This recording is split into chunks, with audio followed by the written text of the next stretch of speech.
to my YouTube channel. In this video, we will go through the merge method that exists in the Pandas library that helps us perform SQL style or database style joins in Pandas. Import the Pandas library here, and then we create a data frame df1, which basically has these columns: country, year, literacy rate, birth rate, life expectancy of females, continent.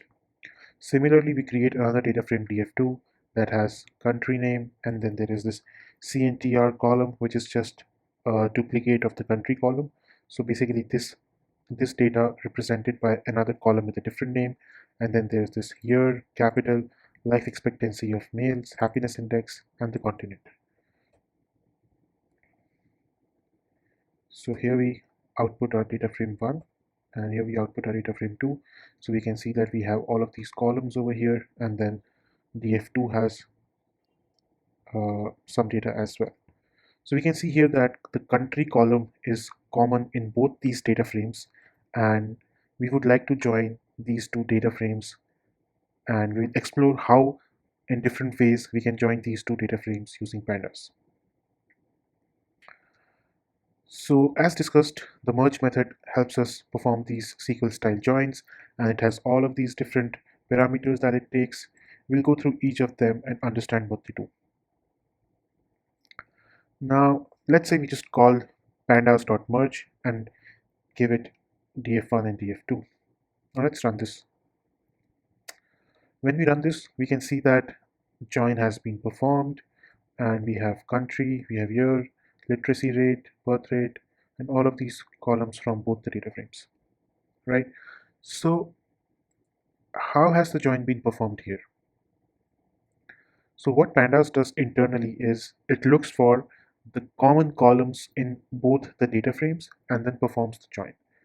Now since both our data frames df1 and df2 had a common column called country, it implicitly performed the join on the country column and gave us the output. Now let's say we want to explicitly specify the columns on which we want to join. So what we can do is we can just say pandas.merge df1, df2. df1 is the left data frame, df2 is the right data frame, and we can pass on this parameter on and give it the value country, which is the column on which we want to perform this join. One thing to keep in mind is that whenever we use on, and the column name that we pass on, it should be common in both the data frames. So country should exist in df1 and df2, and when we do that, we can see that the join has been performed, and we can see country, year x.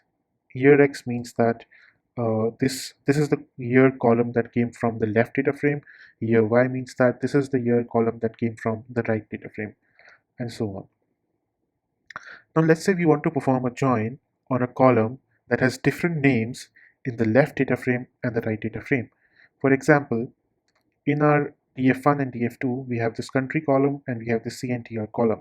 Now what if we want to join df1 and df2 based on country and CNTR, right? So how we do that is we use left data frame, right data frame, left on, right on. So left on gives the column from the left data frame on which we want to join, and right on gives the column from the right data frame on which we want to perform the join. So when we execute that, we can see that the join has been performed, and here we get common columns from both the data frames with these suffixes _x and _y.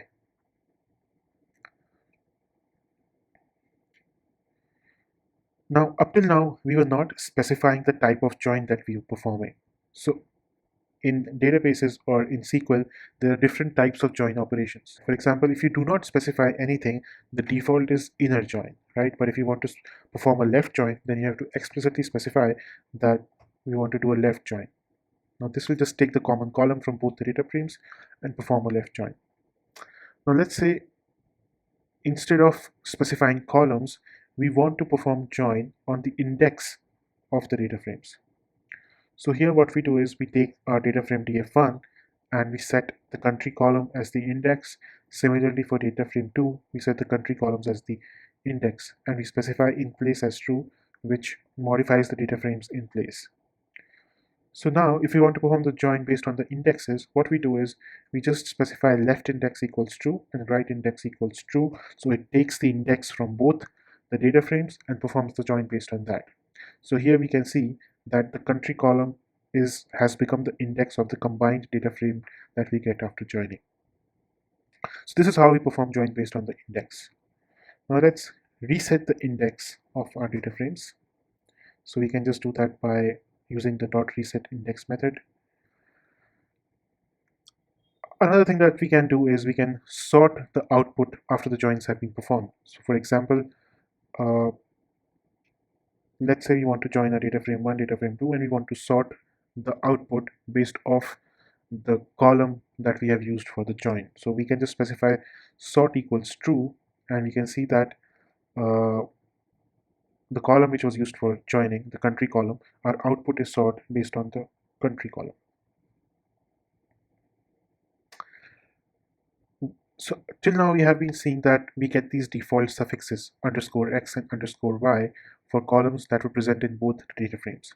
Let's say if we want to modify, we do not want this underscore x or underscore y, what we can simply do is we can just specify suffixes, which is a tuple, and we can say underscore left and underscore right. Now when we perform the join operation, we can see here that columns that are present in both the data frames, for example, continent, we can now see that we have continent underscore left, we have continent underscore right. So this just affects the way the information is displayed to us. Now, here we have our two data frames, df1 and df2, right? And let's say we are performing a join and we want to know in our output which row came from which data frame. So as you can see here in our df1, we have in row number 6, we have Sri Lanka, which we do not have in df2, right? So let's say after performing the join, we want to know whether a particular row in the output came from df1 or df2. To address that, what we can do is specify we can just specify indicator equals true. Now when we put indicators equals true, what happens is we get this column underscore merge, which tells us whether the row existed in left, right, or both data frames. So you can see here for Sri Lanka, we can see that it exists only in the left data frame, so underscore merge shows us left only. Another interesting property that Pandas merge method gives us is to validate the output. Let's say we want our output to be of certain format or the join to happen in a particular way, and if it does not happen that way, we want to flag it by some error or something. In that case, we can use this validate parameter. Now this validate parameter takes different values, right? So the join can be of type 1:1, 1:many, many:1, or many:many, right? So in our case over here, when we join data frame 1 on data frame 2, what happens is that the country column, each value in the country column in data frame 1 is unique. We do not have any repetitive values here. But in the data frame 2, in the country column, we can see that India is occurring twice. So in case we want to perform a one-on-one join or a 1:1 join, it is not possible because India occurs 2 times in data frame 2. So it will be a 1:many join, right? So sometimes let's say we expect our data in data frame 2 to be unique on country column, but for some reason it is not unique. We can use the validate parameter to ascertain that if the values of the join column in a data frame are not unique, the operation will not happen. For example, here, if I perform the join operation and specify validate as 1:1, we will see here that the operation does not go through. It says that merge keys are not unique in the right dataset, not a one-to-one merge. On the other hand, if I specify 1:m, we will see that the merge operation goes through without any error. So we can use it in our data pipelines to ensure data quality, data integrity, data is not breaking at some point. So it's a good to have functionality. With this, I believe this video helped you in understanding how we can join two data frames in Pandas. In case you like the video, please subscribe to my YouTube channel and hit the like button. See you soon in another video.